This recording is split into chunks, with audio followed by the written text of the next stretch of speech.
books that I found recently, and I decided I would want to share it to you guys.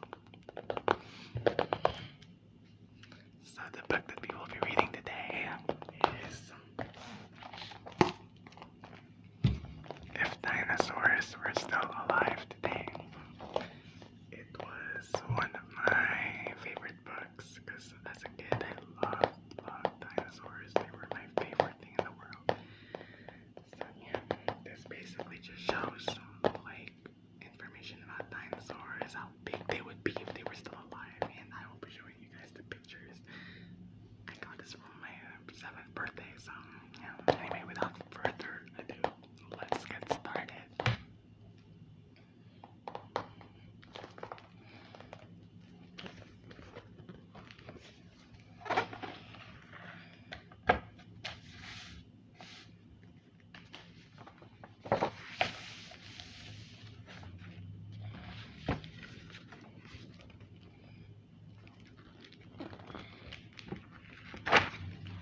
If dinosaurs are still alive today.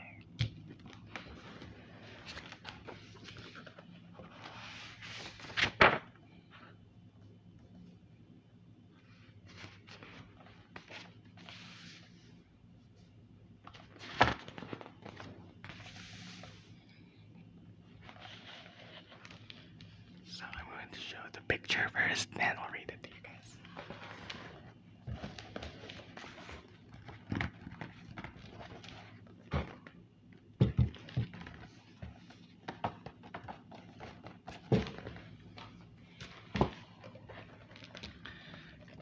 Giants of the plains. The hot sun beats down on the burning, dry plains. A herd of elephants gather at a watering hole to drink and bathe. Each of the giant mammals weigh the same as 50 men and stands at over 3.5 meters tall. They push and splash, enjoying the cooling water. Suddenly, a monstrous creature that dwarfs even the largest elephant in the herd towers over them. A huge sauropodon is wading into the shallow water, twice as tall as his shoulder and 10 times heavier than the biggest of the elephants. The great dinosaur moves among the tusked giants. So, here's the picture again. That is a sauropodon. Very big and tall.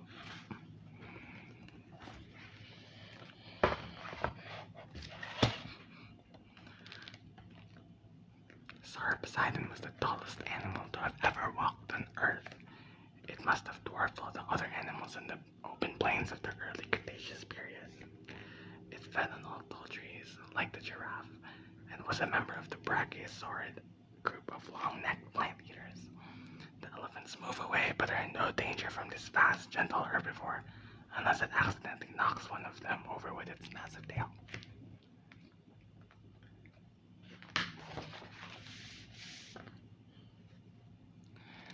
Battering ram.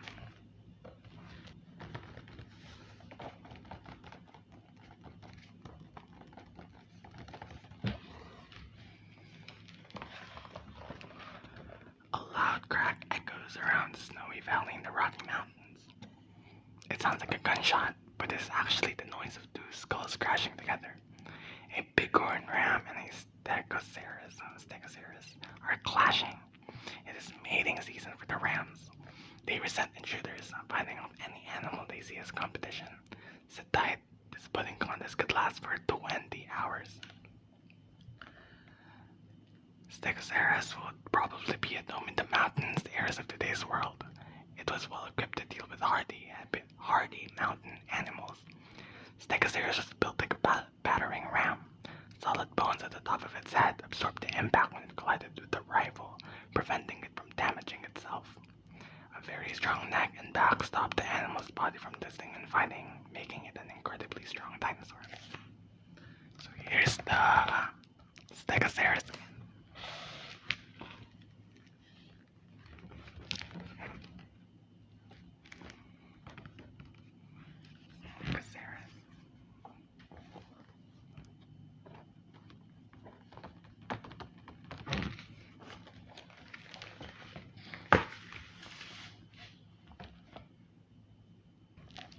is keeping cool. Here's the picture. That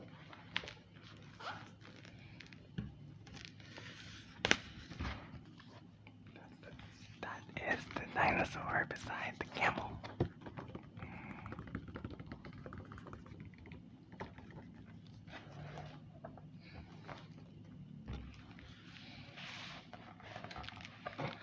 An exhausted camel rests in the shade of an Oranosaurus sail. It's June and temperatures in Egypt have soared to 41 degrees Celsius. There are not many places to go down in. It is not a problem for Oranosaurus because of its sail. Supported by long spines and filled with blood vessels, the sail can be held into the wind to cool the animal's circulating blood. Some scientists think that the spines of Oranosaurus's back supported a fatty hump rather than a sail. The lump would have been like that of a camel and used as a source of nutrition when conditions were really harsh. With the increase in global temperatures, animals with exotic heat-regulating devices like Oranosaurus might do well. Here's the picture again.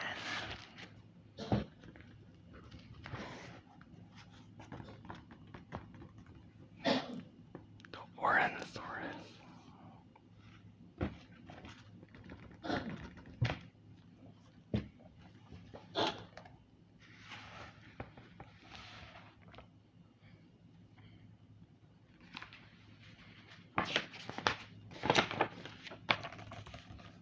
Next one is under attack. Here's the picture.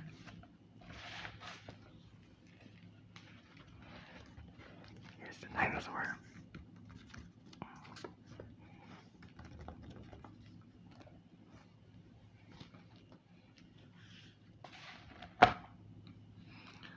A white rhinoceros feels the ground shuddering beneath its feet and senses danger. The rhinoceros' instincts are right. At almost 3 tons, the adult Styracosaurus that has blundered into its path is a formidable opponent. But the rhinoceros is a fierce rival. It weighs the same and is desperate to protect its territory. It starts to charge. 6 tons of muscle are about to collide. Back in late Cretaceous times, herds of Styracosaurus shared their habitat with herds of other horned dinosaurs. They could recognize one another by the arrangement of horns and other head ornamentation, so that different species of ceratopsians could keep to their own territories. The different horn arrangement of the white rhino would certainly signal to Styracosaurus that this is a different animal to be avoided or challenged. Here is the picture again. This is the dinosaur. As you can see, very lovely actually.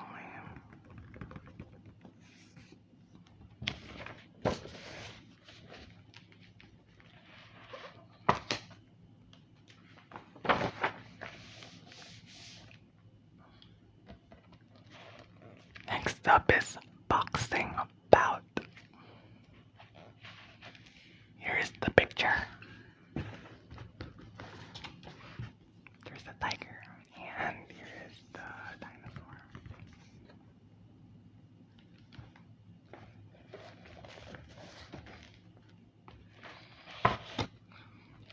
Out of the thickets come a young Bladiosaurus, searching around for twigs and needles on the forest floor. Suddenly, it is attacked by a tiger. Such a big animal would be a tempting meal to the modern meat eater. The Bladiosaurus isn't as slow as its bulk might suggest. It whips its tail around and knocks the tiger off its feet, the one you saw a while ago. The Bladiosaurus was well used to the sparse vegetation of the Triassic landscape. In Bladiosaurus' own time, the meat eaters were small but active theropods. Despite the big claw on its forefeet, it would not be well equipped to defend itself against the main meat eaters of today. Here's the picture again.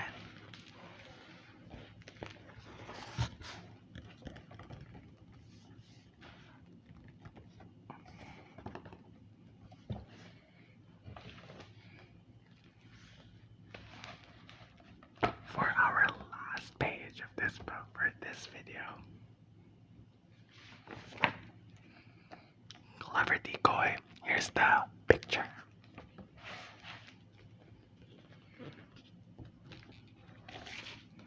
I think these are lemurs or meerkats. I forgot. And here's the dinosaur.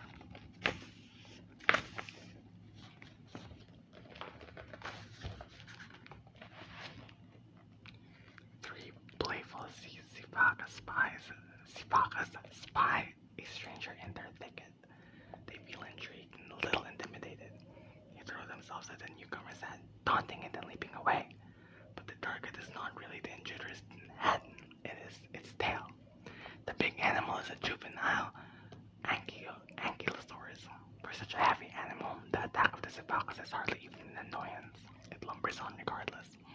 So these weren't meerkats or lemurs, they were Sifakas. Ankylosaurus was one of the armored dinosaurs that carried a heavy club on the end of its tail, as well as a weapon that could be swung like a medieval mace. The club may have acted as a decoy. So superficial resemblance to a head may have drawn an attack away from more vulnerable parts of the body. Ankylosaurus had huge muscles to move a body covered with such heavy armor. Today, we would probably be harnessing that power. Ankylosaurus would make an ideal piece of burden, rather like the elephants of India today.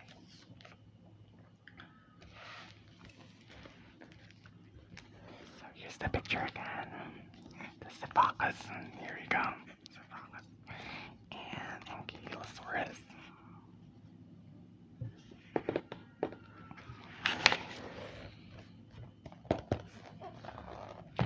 So that is all for today's video. I hope you guys enjoyed, because I did enjoy reading again my book from the past. It's great to reminisce the memories, basically. If you enjoyed and would like more of this, then just comment down below or like this video. Either of it is fine. And I hope you have a good day, good night, wherever you are in the world, and I hope you rest well. So that is all, and goodbye.